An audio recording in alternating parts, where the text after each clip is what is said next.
नमस्कार दोस्तों।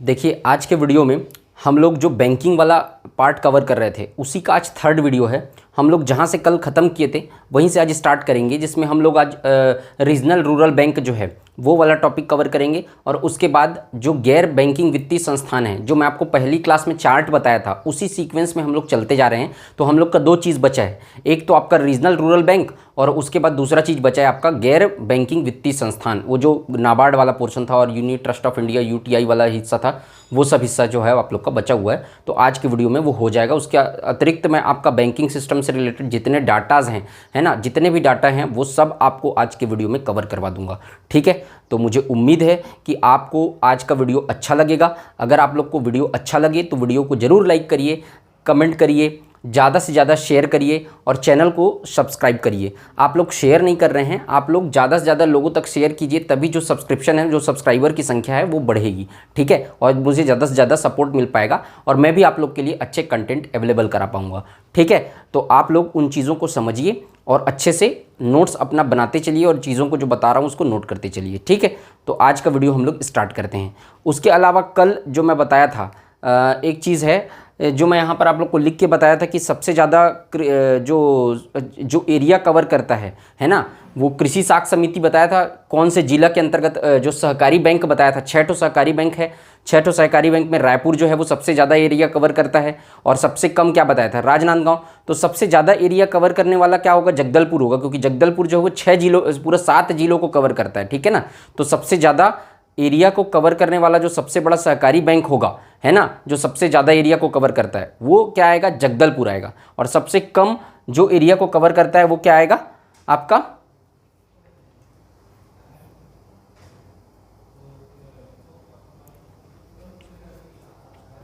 तो आज का वीडियो हम लोग स्टार्ट करते हैं। ठीक है, क्षेत्रीय ग्रामीण बैंक यहां से चालू करते हैं हम लोग। रीजनल रूरल बैंक बोलते हैं, इसका फुल फॉर्म लिख लेना आप लोग, रीजनल रूरल बैंक। ठीक, क्षेत्रीय ग्रामीण बैंक वाला हिस्सा देखेंगे। इसकी स्थापना हुई थी 2 अक्टूबर 1975 को। इसका जो जितना मैं बताया हूँ ना आप लोग को, जो जो बैंक बताया हूँ उसका सन याद रखे रहना। और कुछ कुछ बैंक इंपॉर्टेंट है, जैसे कि आरबीआई है तो उसका दिनांक याद रखना है, एसबीआई है उसका दिनांक याद रखना है। उसी तरीके से रीजनल रूरल बैंक है, उसका भी डेट याद रखना है आप लोग को। तो कुछ कुछ का, बाकी सबका जो छोटे छोटे बैंक है उन लोगों का आपको सिर्फ याद रखना है सन, और बाकी जो बैंक है उसका याद रखना है आपको, ये डेट भी याद रखना है, 2 अक्टूबर 1975। ठीक है, शुरुआत में 5 बैंक बनाए गए थे 1975 को जब बनाए गए थे। तो ये क्वेश्चन आ चुका है 2012 के पेपर में। शुरुआत में कितने क्षेत्रीय ग्रामीण बैंकों की स्थापना की गई थी, तो या ये पूछ सकता है कि प्रारंभ में जो 5 बैंकों की स्थापना की गई थी वो कौन से सन में की गई थी, तो बात एक ही है। तो ये क्वेश्चन आ चुका है, याद रखना इसको। 5 शुरुआत में स्थापना की गई थी। उसके बाद वर्तमान 2022 में कितने बैंक है, टोटल रीजनल रूरल बैंक की संख्या कितनी है, 43 है, 43 अभी वर्तमान में। ठीक, तो दोनों को याद रखना, वर्तमान को भी पूछ सकता है और शुरुआत में कितना स्थापना किया गया तो उसको भी पूछ सकता है। गोवा व सिक्किम में नहीं खोला गया था, जब था तो गोवा और सिक्किम में नहीं खोला गया था। बाकी जो शुरुआत में 5 किया गया, धीरे धीरे करके बढ़ाया गया, गोवा और सिक्किम में नहीं है। अनुसूचित वाणिज्यिक बैंक है। अब अनुसूचित बैंक क्या है वो मैं आपको बताऊंगा अभी। तो याद रखना, जो ग्रामीण क्षेत्रीय ग्रामीण बैंक है उसको एक अनुसूचित बैंक का दर्जा दिया गया है। अनुसूचित बैंक एक तरीके का बैंकों को दिया जाने वाला एक दर्जा होता है, उसके कुछ क्राइटेरिया को फुलफिल करके बैंक जो है वो ये दर्जा प्राप्त करते हैं। तो अनुसूचित बैंक क्या है, बैंकों को दिया जाने वाला एक प्रकार का विशेष दर्जा है, जिसको वो कैसे प्राप्त करते हैं, तो इसके प्रत्येक बैंक को आरबीआई की धारा 2 के तहत अपना नाम दर्ज कराना पड़ता है। मतलब ये जो बैंक हैं वो आरबीआई की धारा 2 के तहत क्या करते हैं, पंजीयन कराते हैं, स्वयं को रजिस्ट्रेशन करवाते हैं, तो उनको अनुसूचित बैंक का दर्जा दे दिया जाता है वाणिज्यिक बैंक को। आरबीआई सुविधाएं प्रदान करता है। अनुसूचित बैंक अगर कोई दर्जा है, आरबीआई के धारा 2 के तहत कोई बैंक अपने आप को क्या किया, अनुसूचित बैंक के रूप में पंजीकृत कराया है, रजिस्ट्रेशन कराया है, तो आरबीआई क्या करता है, उनको फैसिलिटीज प्रोवाइड करता है, अपना फंड प्रोवाइड करता है, अपनी सुविधाएं देता है। ठीक, जो पंजीकृत करवाया है उसको। ठीक है, तो एसबीआई की गाइडलाइन के अनुसार आरबीआई क्या करता है, एसबीआई की जो गाइडलाइन है उसके अनुसार क्या करता है, उसको फंड प्रोवाइड कराता है। ठीक है, तो एसबीआई की जो गाइडलाइन रहेगी उसके अनुसार क्या करता है, जो फैसिलिटीज है वो प्रोवाइड कराता है अनुसूचित बैंकों को। सभी राष्ट्रीयकृत बैंक अनुसूचित बैंकों के अंतर्गत आते हैं, क्योंकि राष्ट्रीयकृत बैंक सीधे सीधे आरबीआई की गाइडलाइन फॉलो करते हैं और राष्ट्रीयकृत बैंक क्या आएंगे, अनुसूचित बैंक के अंतर्गत आते हैं। सब पूरा राष्ट्रीय बैंक, नेशनलाइज बैंक जितना भी है, तो ये क्षेत्रीय ग्रामीण बैंक भी क्या है, अनुसूचित बैंक है। ठीक, ये याद रखना। अनुसूचित बैंक के लिए क्या करवाना पड़ता है, आरबीआई की धारा 2 के तहत अपना नाम पंजीकृत कराना पड़ता है, आरबीआई से सपोर्ट मिलता है उसके बाद। तो एक प्रकार का विशेष दर्जा है, ये अनुसूचित बैंक है, इस टाइप का मतलब एक दर्जा है। स्टेट बैंक के बारे में देख लेते हैं। 1 जुलाई 1955 को, मैं आपको पिछले क्लास में भी बता चुका हूँ इसको, स्टेट बैंक 1 जुलाई 1955 को इसका गठन किया गया था। इसका मुख्यालय मुंबई में है और सर्वाधिक शाखा वाली भारतीय बैंक है। ये क्वेश्चन पूछ चुका है पेपर में। तो सर्वाधिक शाखा वाली भारतीय बैंक कौन सी है? स्टेट बैंक है। इसकी सबसे ज़्यादा ब्रांचेस अवेलेबल है, आप लोग को देखे भी होंगे इसको। तो भारतीय महिला बैंक बीएमबी, इसकी स्थापना हुई थी 19 नवंबर 2013 को। महिलाओं के लिए विशेष प्रकार की सुविधा उपलब्ध कराने के लिए भारतीय महिला बैंक की स्थापना की गई थी। मुंबई में इसका शाखा कहाँ है? इसकी जो मेन ब्रांच कहाँ है? मुंबई में है। इसको मान्यता मिला 25 सितंबर 2013 को। आरबीआई के द्वारा इसको मान्यता दिया गया 25 सितंबर 2013 को और उसके बाद इसकी स्थापना हुई 19 नवंबर 2013 में। मुख्यालय इसका है नई दिल्ली में। बजट 2015 में 20,000 करोड़ का कोष इसके लिए अवेलेबल कराया गया था 2015 में। ठीक, तो ये ध्यान रखना। उद्देश्य सूक्ष्म एवं उद्यमिता के लिए ऋण उपलब्ध कराना। मतलब सूक्ष्म उद्योग एवं, देखो सूक्ष्म उद्योग, छोटे छोटे जो उद्योग हैं उसके लिए ये क्या करता है? ऋण उपलब्ध कराया जाता है इसके द्वारा। ठीक है, तो ये ध्यान रखना। जैसे कि शिशु ऋण, किशोर ऋण और तरुण ऋण, तो ये 3 प्रकार का ऋण उपलब्ध कराया जाता है। मैं जब मुद्रा योजना पढ़ाऊंगा आपको तो इसको बारे में और डिटेल में बताऊंगा आपको। तो अभी ध्यान रख लो, 50,000 रुपये तक का जो ऋण होता है वो शिशु ऋण के अंतर्गत आता है। किसी भी कोई भी उद्योग आपको सूक्ष्म एवं लघु उद्योग डेवलप करना है तो उसके तहत। किशोर ऋण 50,000 से 5 लाख के तहत उपलब्ध कराएगा और 5 लाख से 10 लाख तक अगर ऋण उपलब्ध कराए तो तरुण ऋण। अलग अलग पेपर में, व्यापम, पीएससी में कई बार इसको पूछ चुका है। इतना इंपॉर्टेंट है ये तीनों जो है वो। मुद्रा योजना पढ़ाऊंगा तो और आप लोग को पढ़ाऊंगा, लेकिन अभी जो है वो ओवरड्राफ्ट आप लिख लीजिए इसके बारे में। तो इसके तहत क्या करता है? सूक्ष्म एवं लघु उद्योग को ये ऋण उपलब्ध कराती है। ये भारतीय महिला बैंक भी कराता है और भी जो है वो मुद्रा योजना के तहत ये योजना, ये जो ऋण है वो उपलब्ध कराया जाता है। ठीक है, तो ये बताऊंगा मैं आपको जब पढ़ाऊंगा तो। ठीक, इसको भी ध्यान रखना। इसका उद्देश्य है सूक्ष्म एवं लघु मतलब उद्यमिता के लिए ऋण उपलब्ध कराना। ठीक, अब देखो गैर बैंकिंग वित्तीय संस्थान, वो जो चार्ट याद रखो आप लोग, उसी में नेक्स्ट क्या था? गैर बैंकिंग वित्तीय संस्थान। मतलब ये बैंक नहीं है, ये केवल ऋण उपलब्ध कराते हैं। तो क्या क्या है? तो ये सबसे पहले नाबार्ड पढ़े थे, national bank of agricultural and rural development. इसको हिंदी में, इंग्लिश में भी लिख लेना और हिंदी में लिख लेना राष्ट्रीय कृषि एवं ग्रामीण विकास बैंक। ठीक, राष्ट्रीय कृषि एवं ग्रामीण विकास बैंक। नाबार्ड क्या करता है? कृषि क्षेत्र में रूरल डेवलपमेंट के लिए, मतलब गांव के विकास के लिए, ग्रामीण क्षेत्र के विकास के लिए विभिन्न चीज़ों के लिए उपलब्ध कराता है ऋण। ग्रामीण क्षेत्रों में किसानों को ऋण उपलब्ध कराएगा, उसके अतिरिक्त सिंचाई सुविधा के लिए ऋण उपलब्ध कराएगा। ठीक है, मतलब ग्रामीण क्षेत्रों के विकास के लिए ऋण उपलब्ध कराता है कौन? नाबार्ड जो है वो, national agricultural and rural development bank. ठीक, तो ये जो है वो ग्रामीण क्षेत्र में वो सिंचाई सुविधा के लिए उपलब्ध, अब कौन कौन सा मैं बताऊंगा बहुत। मार्केट को धान खरीदी के लिए उपलब्ध कराता है। उसके बाद फिर विकास सहायता, इसका एक निडा, वो जो कुछ क्षेत्र में ग्रामीण विकास के लिए छोटा छोटा जो बिजली ऑफिस होता है ना, छोटा छोटा, उसके लिए डेवलपमेंट के लिए ऋण उपलब्ध कराता है। और भी अल्पकालिक ऋण उपलब्ध कराता है। मतलब बहुत सारे ऋण जो है वो धीरे धीरे करके ग्रामीण क्षेत्रों के डेवलपमेंट के लिए उपलब्ध कराते रहता है। तो इसका काम ये है। इसकी स्थापना हुई थी 12 जुलाई 1982। बहुत इंपॉर्टेंट डेट है, याद रखना। शिवरमन समिति की सिफारिश पर और पंचवर्षीय योजना चल रही थी 6वीं। तो 6वीं पंचवर्षीय योजना के दौरान शिवरमन समिति की सिफारिश पर 12 जुलाई 1982 को इसकी स्थापना की गई थी। ये डेट भी याद रखना, सन भी याद रखना। इसका मुख्यालय मुंबई महाराष्ट्र में है। ठीक है, तो कृषि एवं ग्रामीण विकास हेतु ऋण उपलब्ध कराता है ये जो है वो। ठीक, ये ध्यान रखना। इसका कार्य मैं आपको नोट करा देता हूँ। ठीक, कार्य को नोट कर लेना और क्या क्या नोट, ये सब चीज़ ध्यान रखना, इंपॉर्टेंट है। कार्य भी ध्यान रखना। कृषि, लघु उद्योग, कुटीर एवं ग्रामीण उद्योग, हस्तशिल्प और अन्य ग्रामीण शिल्पों के उन्नयन और विकास के लिए ऋण उपलब्ध कराता है। जैसे कि मैं आपको बताया अभी, जो कुटीर उद्योग है, कृषि उद्योग है, लघु उद्योग है, हस्तशिल्प और अन्य ग्रामीण शिल्पों के उन्नयन और विकास के लिए क्या करता है? ऋण उपलब्ध कराता है। दूसरा, क्लाइंट बैंकों का मूल्यांकन, निगरानी और निरीक्षण करता है। क्लाइंट बैंक मतलब इसके अंतर्गत जो बैंक आएंगे उनको क्या करता है? ये निगरानी, इंस्पेक्शन का काम करता है और निरीक्षण का भी काम करता है कि वो लोग ठीक से काम कर रहे हैं कि नहीं। ये काम भी इसी का है। थर्ड पॉइंट, सभी संस्थाएं जो मूलतः जमीनी स्तर पर विकास के लगे कामों से जुड़ी हैं उनकी ग्रामीण वित्त पोषण की गतिविधियों के साथ समन्वय रखता है। मैं जो बोल रहा हूँ उसको पॉज करके वापस रिवाइंड करके आप लोग लिख लेंगे। ठीक, जो जमीनी स्तर पर विकास में काम, डेवलपमेंट से जुड़ी संस्थाएं हैं, छोटी छोटी संस्थाएं हैं जो डेवलपमेंट के लिए काम कर रही हैं, उनको फंड प्रोवाइड करता है और उसकी गतिविधियों के साथ वो जो फंड प्रोवाइड कर रही हैं सॉरी, उसके साथ क्या करता है, कोऑर्डिनेशन बना के रखता है। कुछ फंड वो प्रोवाइड करा देते हैं, कुछ फंड ये प्रोवाइड करा देता है। तो इस तरीके से कोऑर्डिनेट या ना समन्वय का स्थापित करता है। नेक्स्ट पॉइंट, भारत सरकार, राज्य सरकार, आरबीआई एवं नीति निर्धारण मामलों में से जुड़ी अन्य राष्ट्रीय स्तर की संस्थाओं के साथ तालमेल बना के रखता है। किसके साथ तालमेल बनाएगा? भारत सरकार, आरबीआई और स्टेट गवर्नमेंट, है ना, राज्य सरकार। इन तीनों के साथ, ये तीनों भी तो डेवलपमेंट के लिए काम कर रहे हैं ना, ये लोग भी तो प्रोवाइड करा रहे हैं फंड। तो इन तीनों के साथ कोऑर्डिनेशन बनाएगा और जिस तरीके से सपोर्ट हो पाएगा, नाबार्ड जो है वो रूरल डेवलपमेंट के लिए काम करेगा। तो जो बोला उसको लिख लेना। सर्वप्रथम केसीसी भारत में नाबार्ड द्वारा जारी किया गया था किसान क्रेडिट कार्ड। किसान क्रेडिट कार्ड के बारे में आप लोग को बाद में मैं डिटेल बताऊंगा। किसान क्रेडिट कार्ड सबसे पहले जो है वो नाबार्ड के द्वारा जारी किया गया था, जिसके तहत जो किसान जो है वो लोग क्या करते हैं, क्रेडिट मतलब ऋण लेते हैं। ठीक, समझ गए इसको? अब ध्यान रखना, इस सबको लिख लो और उसके बाद फिर ये डाटा नोट करो। अब ग्रामीण आधारभूत विकास निधि, ठीक, ये एक प्रकार का फंड होता है जिसके थ्रू क्या करता है, नाबार्ड जो रहता है, नाबार्ड ग्रामीण आधारभूत विकास निधि के तहत ऋण उपलब्ध कराता है। इस निधि के तहत, तो ग्रामीण आधारभूत विकास निधि के तहत नाबार्ड ने कितना ऋण उपलब्ध कराया है 20-21 में, इस तरीके का सवाल बनेगा। ठीक, तो इसको ध्यान से नोट करना। वर्ष 2020-21 में सब जितना भी बता रहा हूं, ये सब ऋण को कौन उपलब्ध कराया है? नाबार्ड उपलब्ध कराया है। हम लोग अभी नाबार्ड के बारे में ही डिटेल में पढ़ रहे हैं, बहुत इंपॉर्टेंट है, इसको याद रखना। तो रूरल डेवलपमेंट के लिए ऋण उपलब्ध कराने वाली सबसे बड़ी संस्था कौन सी है? नाबार्ड, याद रखना। और उसके बाद ग्रामीण आधारभूत विकास निधि के तहत 2020-21 में 1432 करोड़ रुपए का ऋण उपलब्ध कराया है नाबार्ड, इकोनॉमिक सर्वे के डाटा के अनुसार।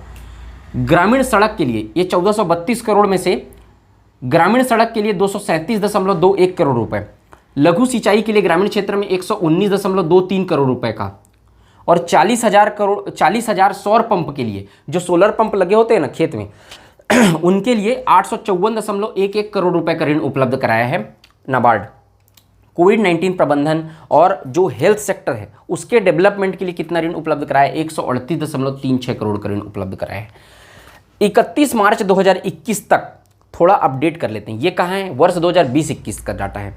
31 मार्च 2021 तक कुल नाबार्ड ने 11,373 करोड़ का लोन स्वीकृत किया है, और जिसमें से कितना दिया है? स्वीकृत इतना हुआ था, लेकिन वितरित मतलब डिस्ट्रीब्यूट कितना किया है अभी तक? 31 मार्च 2021 तक का डाटा अवेलेबल है हमारे पास, तो 79,000 मतलब 7,938.7 करोड़, ये डाटा जो है वो मतलब इतना जो है वो डिस्ट्रीब्यूट कर चुका है नाबार्ड।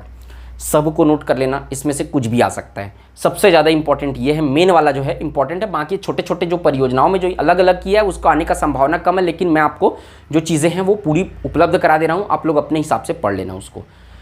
अब ये 31 मार्च 2021 तक स्वीकृत डाटा, ये वाला भी थोड़ा इंपॉर्टेंट है। ठीक, अब देख लेते हैं अपन मार्कफेड। मार्कफेड क्या करता है? किसानों का धान को खरीदी करता है। मार्कफेड के द्वारा क्या किया जाता है? छत्तीसगढ़ में किसानों द्वारा धान खरीदी किया जाता है। तो मार्कफेड को धान खरीदी के लिए जो राशि उपलब्ध कराता है वो धान खरीदी के लिए नाबार्ड जो है वो धान खरीदी के लिए क्या करता है? मार्कफेड को राशि उपलब्ध कराता है। तो खरीफ वर्ष 2020-21, ठीक, खरीफ वर्ष 2020-21 में 5,000 करोड़ का ऋण उपलब्ध कराया है नाबार्ड। किसको? मार्कफेड को। मार्कफेड याद रखना, काम याद रखना, इसको पूछता है छत्तीसगढ़ में धान खरीदी किस संस्था के द्वारा की जाती है? मार्कफेड के द्वारा। खरीफ वर्ष 2021-22 में 7,000 करोड़ का ऋण उपलब्ध कराया, मतलब बढ़ा कितना? 2,000 करोड़, इतना बढ़ा। खरीफ वर्ष 2020-21 में 5,000 करोड़ और खरीफ वर्ष 2021-22 में 7,000 करोड़, तो कितना इंक्रीज हुआ वो भी याद रखना। ये बहुत इंपॉर्टेंट डाटा है, इसको अच्छे से याद रखना, पूछ सकता है। उसके बाद नाबार्ड आधारभूत विकास सहायता, ये जो है निडा बोलते हैं, नाबार्ड इंफ्रास्ट्रक्चर डेवलपमेंट एजेंसी। तो ये नाबार्ड आधारभूत विकास सहायता ये क्या करता है? अब देखो, CSPTCL Chhattisgarh state power transmission corporation limited, ये Chhattisgarh state power transmission corporation limited क्या करता है? CSPTCL का भी पोस्ट आया था, आप देखे जो CSEB का जो फॉर्म भरे रहे होंगे वो लोग। ये पावर ट्रांसमिशन लाइन प्रोड्यूस कराता है। छत्तीसगढ़ का एक बॉडी है जो क्या करता है? पावर ट्रांसमिशन लाइन, मतलब जो आप खंभा देखे होंगे इसके माध्यम से वो खंभा को ये डेवलप करता है, और छोटा छोटा जो ग्रामीण क्षेत्र में जो छोटे छोटे बिजली ऑफिस होते हैं वो डेवलपमेंट करने का काम ये करता है। तो इसको ये जो है गाँव में बिजली उपकेंद्र, नाबार्ड क्या करता है, इसको क्या फंड प्रोवाइड करता है, छोटे छोटे उपकेंद्र बनाने के लिए, छोटे छोटे सब स्टेशन बनाने के लिए, गाँव में जो सब स्टेशन बनता है उसको ये करता था। तो 2015-16 में ये जो इसको अवेलेबल कराया था फंड, तो ये एक क्वेश्चन को पूछा था कि इसको 2015-16 में किसको ये जो फंड अवेलेबल कराया है CSPTCL को गाँव में बिजली को सहायता उपलब्ध कराने के लिए, तो कितना फंड अवेलेबल कराया करके। लेकिन अभी वर्तमान में प्रधानमंत्री ग्रामीण आवास योजना को 2018-19 में अवेलेबल कराया है नाबार्ड, इसी सहायता कोष के तहत। तो अभी इसको अवेलेबल कराया है किसको, प्रधानमंत्री ग्रामीण आवास योजना में, तब इसको करवाया था पैसा अवेलेबल, तो इसके बारे में पूछा था। अभी इकोनॉमिक सर्वे के अनुसार इसको अवेलेबल कराया है। तो अब इस बार क्या पूछ सकता है, प्रधानमंत्री ग्रामीण आवास योजना 2018-19 के तहत कितना अवेलेबल कराया है। तो 3 लाख ग्रामीण घर निर्माण के लिए, 3 लाख गांव में घर निर्माण के लिए छत्तीसगढ़ हाउसिंग कॉर्पोरेशन लिमिटेड ने, ये नाबार्ड किसको दिया, छत्तीसगढ़ हाउसिंग कॉर्पोरेशन लिमिटेड को। और Chhattisgarh housing corporation limited 792 crore रुपए का ऋण उपलब्ध कराया लोगों को। टोटल 3 लाख ग्रामीण घर के लिए निर्माण के लिए टोटल 792.44 लाख, मतलब 792.44 करोड़ रुपए का ऋण उपलब्ध कराया। कौन, छत्तीसगढ़ हाउसिंग कॉर्पोरेशन लिमिटेड। और इसको कौन दिया, नाबार्ड दिया इस योजना के तहत। तो इसको पूछ सकता है, अभी ये याद रखना। लेकिन बेसिकली ये नाबार्ड आधारभूत विकास संरचना जो है वो ये CSPTCL को गाँव में बिजली उपकेंद्र के लिए भी ऋण उपलब्ध कराता है, लेकिन अभी इसके लिए भी उपलब्ध कराया है। ठीक, तो ये याद रखना आप लोग, ये डाटा को भी। तो इतना डाटा आप लोग नोट कर लो। इसके बाद कुछ और डाटा जो है नाबार्ड से संबंधित वो भी हम लोग देखते हैं अभी। ठीक है, देखिए इससे संबंधित कुछ और डाटा हम लोग देख लेते हैं, जिसमें वर्ष 2020-21 में अप्रैल 2020 से मार्च 2021 मतलब पूरा फाइनेंशियल ईयर में छत्तीसगढ़ के वाणिज्यिक बैंक, सहकारी बैंक, क्षेत्रीय ग्रामीण बैंक को कृषि उत्पादन के लिए नाबार्ड के द्वारा जो ऋण प्रोवाइड कराया गया है, ठीक है, तो इसको सबके सामने बैंक लगा लेंगे आप। वाणिज्यिक बैंक, सहकारी बैंक, क्षेत्रीय ग्रामीण बैंकों को कृषि उत्पादन के लिए 2764 करोड़ रुपए का ऋण नाबार्ड के साइड से दिया गया है। और उसके इन्वेस्टमेंट के लिए निवेश हेतु इसको दिया गया है 836.76 करोड़। देखो, सिर्फ कृषि उत्पादन के लिए, मतलब क्या बोलते हैं, धान, गेहूं, मक्का, इसके उत्पादन के लिए जो ऋण दिया गया है वो 2764 करोड़। और इन्वेस्टमेंट के लिए, इंफ्रास्ट्रक्चर डेवलपमेंट के लिए, मतलब निवेश हेतु इन्वेस्टमेंट के लिए जो ऋण दिया गया है वो 836.76 करोड़। निवेश मतलब आप उसको सूक्ष्म एवं लघु उद्योग में इन्वेस्टमेंट करने के लिए भी उसको इस तरीके से भी निवेश को ले सकते हैं। तो ये सिर्फ कृषि ऋण दिया गया है और ये फिर निवेश हेतु ऋण दिया गया है 836.76 करोड़ रुपए। वर्ष 2021-22 दिसंबर 2021 की करंट डेटा, ठीक है, ये मार्च 2021 तक का डाटा है, ये दिसंबर 2021 तक का डाटा है। कृषि उत्पादन के लिए 3225 करोड़ रुपए का ऋण दिया गया है और निवेश हेतु कितना दिया गया, 238 करोड़ का ऋण दिया गया। ये ज़्यादा इंपॉर्टेंट है क्योंकि ये लेटेस्ट डाटा है, पुराना पूछ दिया तो इसको भी ध्यान रखना। ठीक, खाद्य प्रसंस्करण नीति, देखो फूड प्रोसेसिंग सेंटर जो डेवलप हो रहा है अभी, इस सरोरा बेमता में राजनांदगांव के पास, नहीं सरोरा बेमता नहीं, यहाँ पर एक राजनांदगांव के पास फूड प्रोसेसिंग यूनिट डेवलप हो रहा था। राजनांदगांव के पास पतंजलि का फूड प्रोसेसिंग डेवलपमेंट होने वाला था, वो कैंसिल हो गया। अब देखो फूड प्रोसेसिंग प्लांट क्या होता है, एक क्षेत्र में जो कंपनी रहती है वो अपना प्लांट डाल देती है, ठीक, जहाँ ऐसे जगह वो प्लांट को डालती है जहाँ पर ऐसे गांव में, रूरल एरिया में, जहाँ पर क्या होता है बहुत सारी साग सब्जी अवेलेबल रहती, उद्यान की फसलें ज़्यादा रहती, जैसे कि टमाटर है। टमाटर सबसे ज़्यादा जिस गांव में रहेगा, जिस क्षेत्र में रहेगा, वहाँ पर एक तो फूड प्रोसेसिंग प्लांट डाल दिया जाएगा। उसके बाद टमाटर को वहाँ पर ले लिया जाएगा, फूड प्रोसेसिंग प्लांट डायरेक्ट क्या किया जाएगा, किसानों से टमाटर को ले लिया जाएगा या कोई भी प्रोडक्ट जो फूड प्रोसेसिंग के लिए ज़रूरी है। अब वहाँ पर डायरेक्ट किया जाएगा तो ये ट्रांसपोर्टेशन कॉस्ट बचेगा, वहाँ पर कि किसानों को रोज पैसा मिलेगा, मतलब उनकी आमदनी बढ़ेगी। और क्या मिलेगा, डायरेक्ट मार्केट का एक्सेस मिलेगा, किसानों को बेचने के लिए शहर नहीं जाना पड़ेगा, तो उससे किसानों को भी फायदा है और जो मार्केट रेट है उससे ज़्यादा रेट में भी लेते हैं वो लोग। अब टमाटर को लेके क्या करेंगे, यहाँ पर फूड प्रोसेसिंग यूनिट में सॉस बनाएंगे, सॉस बनाने के बाद इसके पैकेजिंग, उसके सब चीज़ का काम जो रहता है वो एक बहुत बड़ा एरिया में प्लांट डेवलप कर दिया जाता है। टमाटर को लेंगे, धोएंगे वगैरह, उसके बाद फिर सॉस बनाएंगे, सॉस बनाने के बाद उसके बॉटल में पैकेज करेंगे, पैकेजिंग का काम ये फूड प्रोसेसिंग प्लांट में कर दिया जाता है, मार्केट में डायरेक्ट भेज दिया जाता है। किसानों को भी फायदा और क्या कर दिया जा रहा है, यहाँ पर इंडस्ट्री जो बचा रहा है उसको भी फायदा मिलेगा। तो इस तरीके से फूड प्रोसेसिंग प्लांट डेवलप किया जा रहा है अभी छत्तीसगढ़ में। तो 2015-16 में भारत सरकार द्वारा नामित खाद्य park messrs Indus best mega food park Tilda Raipur को 40.38 करोड़ रुपए स्वीकृत किया गया। 40 करोड़ 38 लाख रुपए स्वीकृत किया गया भारत सरकार के द्वारा। Messrs Indus best mega food park, Chhattisgarh में 3 ठो फूड पार्क स्वीकृत हुआ है, एक तो धमतरी में भी हुआ है, एक तो यहाँ पर तिल्दा रायपुर में और एक तो राजनांदगांव में। ठीक, तो ये हुआ है अभी, तो इसको 40 करोड़, ये डाटा जो अवेलेबल है वो इसी का है, 40 करोड़ 38 लाख रुपए स्वीकृत हुआ था। अब तक वितरण कितना हुआ है? 38 करोड़ रुपए का वितरण हो चुका है, 38 करोड़ 32 लाख रुपए का, और इसका 3 जून 2021 को उद्घाटन भी हो चुका है। तो इसलिए ये इंपॉर्टेंट हो जाता है। ठीक, 3 जून 2021 को उद्घाटन इसका हो चुका है। और भी फूड प्रोसेसिंग यूनिट जो है वो छत्तीसगढ़ में डेवलप हो रहे हैं। ये पतंजलि वाला तो कैंसिल हो गया कुछ कारणवश, लेकिन और भी फूड प्रोसेसिंग प्लांट डेवलप हो रहे हैं। समझ गया फूड प्रोसेसिंग क्या है? खाद्य प्रसंस्करण निधि इसी को बोलते हैं। तो नाबार्ड जो है इसके लिए भी पैसा अवेलेबल कराता है। ये जो ऋण जो आप बोल रहे हो ना, वो नाबार्ड अवेलेबल कराया है, नाबार्ड के माध्यम से। तो खाद्य प्रसंस्करण का एक फंड रहता है, उसके माध्यम से नाबार्ड जो रहता है वो ये लोग को पैसा प्रोवाइड करा रहा है। तो ये नाबार्ड के अंतर्गत ही आपको लिखना है, ये भी याद रखना है। अब हम लोग देख लेते हैं कि टोटल जो है वो छत्तीसगढ़ में बैंकों की संख्या कितनी है। छत्तीसगढ़ में जून 2021 तक बैंकों की संख्या, छत्तीसगढ़ में बैंकों की संख्या कुल 47 बैंक हैं टोटल मिला के। उसमें शाखाओं की संख्या, बैंक शाखाओं की संख्या कितनी है? 3136 बैंक शाखाएं हैं, जिसमें एटीएम 3320 एटीएम हैं। और कुल जमा इन पूरे शाखाओं में 47 बैंक की 3136 शाखाओं में टोटल जमा कितना है? 192,324.30 करोड़, इतना करोड़ रुपए, 1,92,0324 है 0.30 करोड़ जो है वो टोटल जमा है। ठीक, ये याद रखना, आप लोग बैंक को पूछ सकते हैं। अब देख लेते हैं अपन बैंकिंग क्षेत्र में। पहले तो समझना जीएसडीपी क्या होता है, ग्रॉस स्टेट डोमेस्टिक प्रोडक्ट।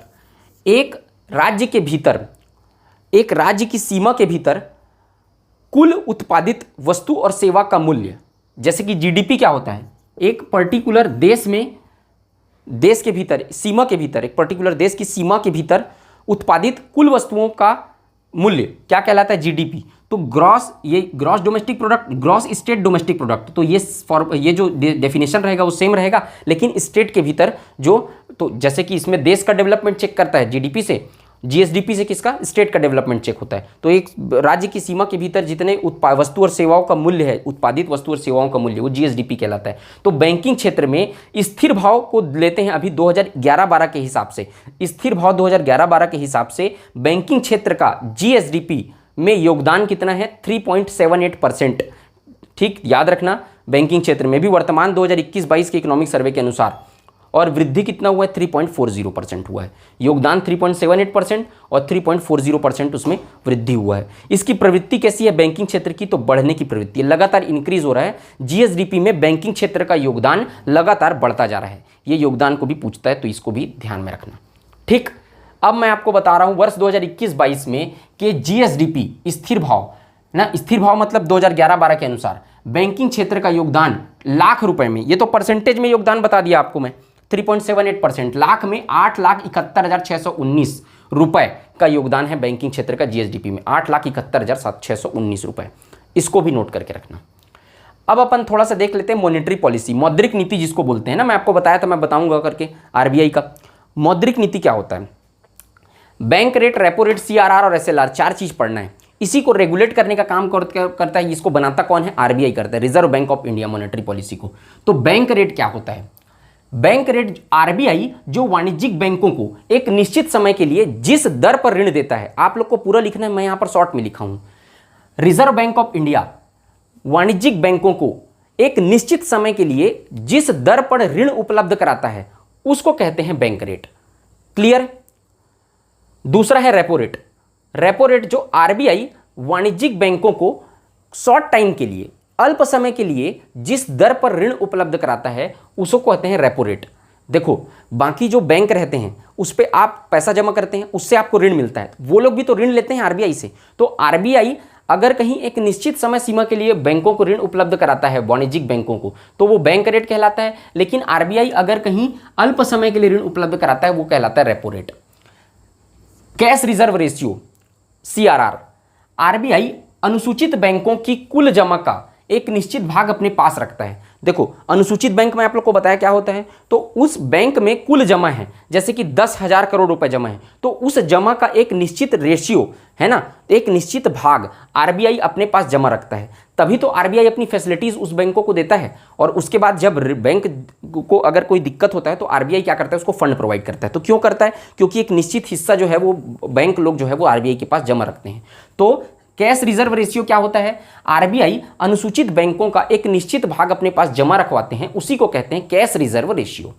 ठीक, statutory liquidity ratio, statutory liquidity ratio SLR बोलते हैं। RBI जो रहता है वैधानिक तरलता अनुपात बोलते हैं SLR को। एक निश्चित राशि अपने पास, RBI जो रहता है बैंकों का एक निश्चित राशि अपने पास सोना, विदेशी मुद्रा और पत्र या नगद रूप में रखवाता है, अपने पास जमा करवाता है। SLR क्या होता है? RBI अपने पास एक पैसे के रूप में अगर बस जमा रखा है तो CRR हुआ। लेकिन अगर कहीं एक निश्चित राशि का अपने पास सोना, विदेशी मुद्रा या पत्र, ये सब मामले में, या नगद, इन सब मामले में, इन सब रूप में अपने पास एक उपलब्ध कराता है, सोने के रूप में अवेलेबल करा रहा है, कुछ विदेशी मुद्रा के रूप में अपने पास रखवा रहा है, रिजर्व रखवा रहा है, बैंकों का जितने पास फंड है 10,000 करोड़ का फंड है जैसे, तो उसका एक निश्चित अनुपात अगर अपने पास रखवा रहा है RBI तो उसे कहेंगे SLR। ठीक, तो ये चारों चीज आप लोग समझ गए। अब एक चीज इकोनॉमिकल टर्म्स में ये पूछता है कि अगर रेपो रेट बढ़ रहा है तो मुद्रा का प्रसार कम होगा। कैसे? देखो, रेपो रेट क्या है? RBI वाणिज्यिक बैंकों को कुछ समय के लिए जो ऋण देता है उसको कहते हैं रेपो रेट। ठीक, समझ गए आप लोग? तो कुछ समय के लिए ऋण दे रहा है RBI। अब अगर RBI रेपो रेट को बढ़ा दिया, मतलब अगर कहीं ऋण को बढ़ा दिया, बैंकों को RBI ऋण दे रहा है, अब उस ऋण के परसेंटेज को बढ़ा दिया, ज़्यादा परसेंटेज पे, जैसे कि 3% पे ऋण दे रहा है, 3% ब्याज पे, लेकिन उसको 5% कर दिया ब्याज, तो अब बैंक क्या करेंगे? बैंकों का हालत तो तगड़ा हो गया ना, मतलब बैंकों का हालत खराब हो गया, क्योंकि ऋण को बढ़ा दिया, ऋण के ब्याज के परसेंटेज को। तो अब बैंक क्या करेंगे? बैंकों को महंगे ब्याज दर पर ऋण मिलेगा, तो क्या होगा? बैंकों का मुद्रा प्रसार। अब उनको जब महंगे ब्याज दर पर RBI से ऋण मिल रहा है तो पब्लिक को भी वो ऋण क्या करेगी? महंगे ब्याज दर पर देगी, ज़्यादा ब्याज दर पर देगी। तो आप लोगों को जो मार्केट में जो मनी का फ्लो है, अब लोगों को अगर महंगे ब्याज दर पर ऋण मिलेगा, मतलब कम ऋण लेंगे वो लोग, तो मार्केट पे जो पैसे का फ्लो है वो क्या हो जाता है? कम हो जाता है। रेपो रेट के बढ़ने से मुद्रा का प्रसार इसीलिए कम हो जाता है। RBI द्वारा CRR को कम कर दिया गया, जैसे कि CRR क्या है? अनुसूचित बैंकों द्वारा कुछ समय का अपने पास जो रहता है पैसा को अपने पास रखवाते हैं, तो CRR अगर कम हो गया तो ऋण सुविधाएं बढ़ती हैं। कैसे? अपने पास बैंकों के पास 10,000 करोड़ रुपए का फंड अवेलेबल है, उसका जो रहता है RBI क्या किया? उसको CRR अपने पास उसमें से कम पैसा रखवाया, तो ज़्यादा पैसा, देखो कम पैसा रखवाया मतलब बैंकों के पास ज़्यादा है, पैसा ज़्यादा हो गया ना, उनको जो बैंकों के RBI के पास रखवाना पड़ रहा है वो कम अमाउंट पे रखवाना पड़ा। जैसे कि पहले 5,000 करोड़ रुपए रखवाना पड़ रहा था, तो अब जैसे कि कम कर दिया CRR को, मतलब 2,000 करोड़ बस रखवाना पड़ रहा है। मतलब अब बैंकों के पास कितना हज़ार करोड़ है? 7,000 करोड़ पैसा अवेलेबल है, तो वो लोग मार्केट फ्लो को बढ़ा देंगे, ऋण का जो परसेंटेज है पब्लिक को ब्याज देने, जो ब्याज दर है उसको कम कर देंगे, तो मार्केट पे क्या हो जाएगा? ऋण की सुविधाएं बढ़ जाएंगी, क्योंकि जो पब्लिक को जो ऋण देना है वो रेट को कम कर देंगे, क्योंकि पैसा कम जमा करवाना पड़ रहा है उनको, उनके पास पैसा ज़्यादा है, तो ऋण का परसेंटेज को कम कर देते हैं, जिससे क्या करते हैं? ऋण सुविधाएं बढ़ जाती है और पब्लिक को ज़्यादा ऋण मिलता है। ठीक है, क्लियर हो गया? तो ये होता है मॉनेटरी पॉलिसी जो RBI रेगुलेट करती है, सबको कंट्रोल करती है। मार्केट में कितना फ्लो जाएगा, मार्केट में कितना फ्लो रहेगा, कितना फ्लो कम करना है, ऋण कब बढ़ेगा, ऋण कब कम होगा, ये सब RBI यहाँ तो कंट्रोल करेगी RBI, उसके बाद पूरा फ्लो जो है मार्केट का कंट्रोल हो जाता है। आपके पास कितना पैसा आएगा, कितना पैसा नहीं आएगा, कितना आप ऋण ले सकते हैं, सब का रेगुलेट करने का काम RBI करती है।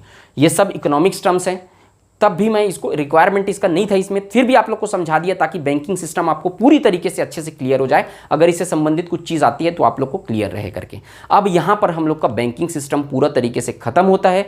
अब ये आपका बैंकिंग सिस्टम वाला भी हिस्सा खत्म हो गया। अब हम लोग का ग्रामीण विकास में सिर्फ योजनाओं वाला कुछ हिस्सा बचा है, जो योजनाएं वर्तमान में करंट में चल रही हैं और जो चलती आई हैं ग्रामीण विकास में, वो सब योजनाओं वाला हिस्सा बस हम लोग का बच गया। 90 से 95% हिस्सा हम लोग का ग्रामीण विकास का कंप्लीट होता है आज की डेट में। ठीक है, अब उन योजनाओं को हम लोग आगे की क्लास में देखेंगे। उसके बाद आपका ग्रामीण विकास का पूरा पार्ट जो है और कुछ चीज़ें अपडेट करवानी है, उसके बाद फिर खत्म हो जाएगा। ठीक है, तो मुझे उम्मीद है आप लोग को ये वीडियो अच्छा लगा होगा। आप लोग को मेरा प्रयास अगर अच्छा लग रहा है तो अगर वीडियो को लाइक करिए, चैनल को सब्सक्राइब करिए और अपने दोस्तों में वीडियो को जरूर शेयर करिए ताकि ज़्यादा से ज़्यादा लोग हमसे जुड़ सकें। ठीक है, आज के वीडियो में सिर्फ इतना ही। मिलते हैं नेक्स्ट वीडियो में कुछ अन्य योजनाओं के साथ। जय हिंद, वंदे मातरम।